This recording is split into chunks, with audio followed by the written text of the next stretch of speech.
Welcome back children.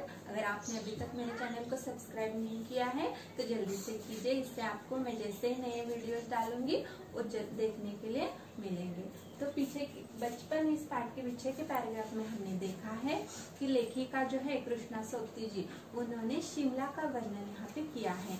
Shimla में जैसा खान पान है उसका वर्णन उन्होंने किया है और लेखिका के बचपन में क्या खान पान था और अभी के जमाने में उसमें क्या अंतर आया है ये बताने की कोशिश की है।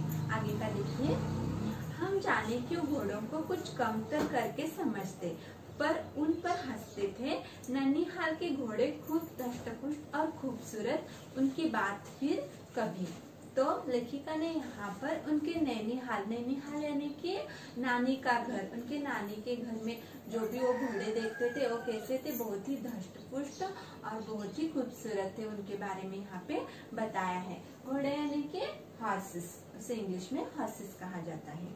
शाम को रंग बिरंगे गुब्बारे, सामने जाखू का पहाड़, ऊंचा चर्च की घंटियां बजती तो दूर दूर तक उनकी गूंज फैल जाती। लगता इसके संगीत से प्रभु यीशु स्वयं कुछ कह रहे हैं।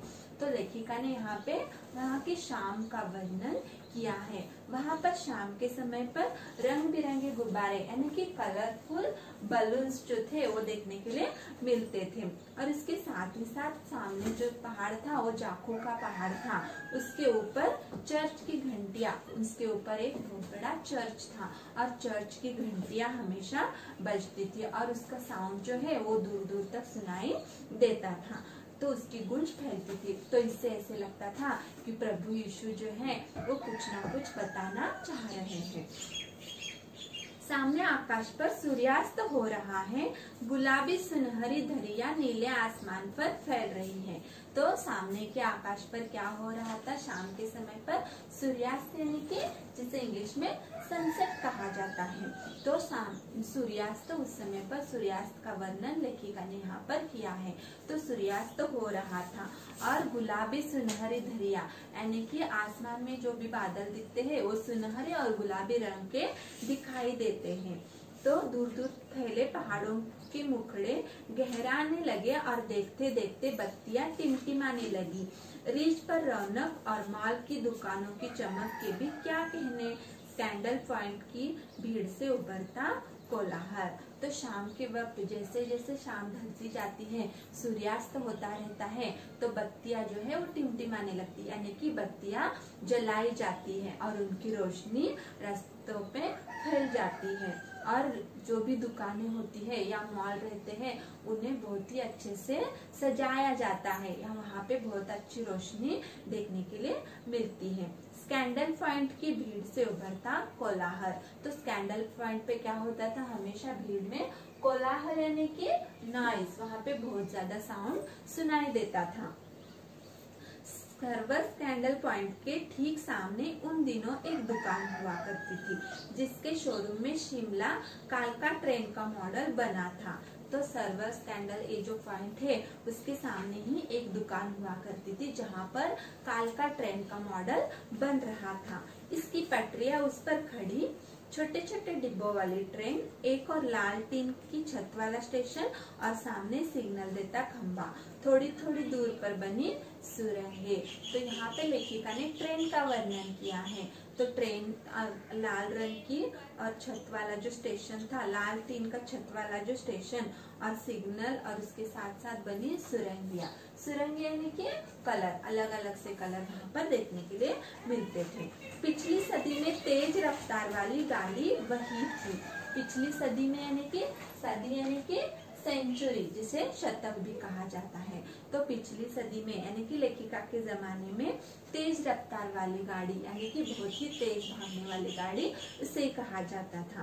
कभी कभी हवाई जहाज भी देखने को मिलते, तो वहाँ पर कभी कभी हवाई जहाज यानी कि एरोप्लेन भी देखने के लिए मिलते थे। दिल्ली में जब भी उनकी आवाज आती बच्चे उन्हें देखने बाहर दौड़ते।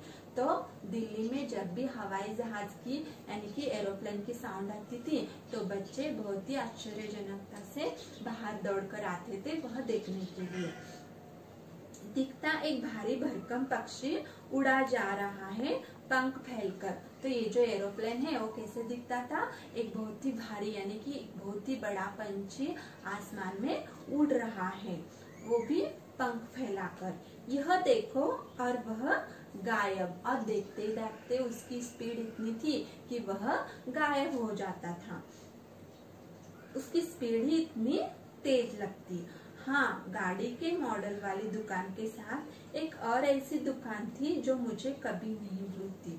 तो वहाँ पे गाड़ी के मॉडल वाली जो दुकान थी उसके सामने और एक दुकान थी जिसे लेखिका कभी भी नहीं भूल सकती।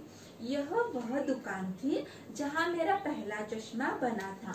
वहाँ आंखों के डॉक्टर अंग्रेज थे। तो कौन सी दुकान थी, चश्मा बनाने की दुकान थी, यानी कि वहाँ पे स्पेक्स बनाए जाते थे, जिसे लेखिका कभी नहीं भूलती। तो उनको वहाँ पे जो डॉक्टर थे वो कौन थे, अंग्रेज यानी कि ब्रिटिश डॉक्टर हुआ करते थे। शुरू में चश्मा लगाना बड़ा अटपटा लगा, तो लेखिका को चश्मा लगा था। तो जब पहली बार चश्मा लगता है तो बहुत ही अजीब दिखता है। तो वैसे ही पुराने लेखिका के जमाने में लोगों को 40 साल होने के बाद यानी कि 14 इयर्स के बाद चश्मा लगता था। छोटे बच्चों को ज्यादातर चश्मा नहीं लगता था। तो लेखिका को बहुत ही जल्दी चश्मा लगा था।